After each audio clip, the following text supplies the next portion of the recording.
తెలంగాణ రాష్ట్రంలోని సింగరేణి దగ్గర ఉన్నటువంటి బొగ్గును ప్రైవేటు పరం చేస్తామని చెప్పింది కేంద్ర సర్కారు.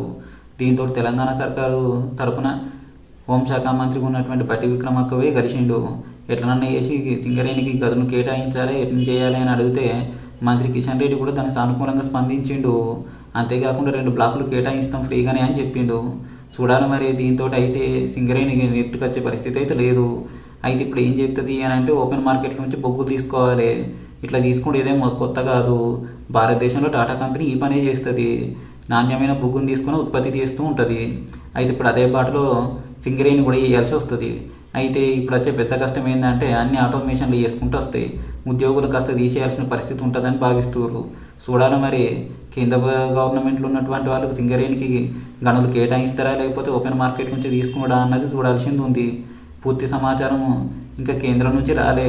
ఇంకా వారం 10 రోజులైతే పూర్తి సమాచారం వచ్చుడితోటే తెలుస్తుంది సింగరేణి భవిష్యత్తు ఏంది, ఉద్యోగుల సంఖ్య తగ్గుతుందా పెరుగుతుందా అన్నది ఆధారపడి ఉన్నది. సింగరేణి ఏమవుతుంది ఏం కదా అని ఆందోళన చెందుతున్న ఉద్యోగులకు 2 గనులైతే ఆసరా ఇచ్చినా ఇంకా పూర్తి వివరం తెలియలేదు.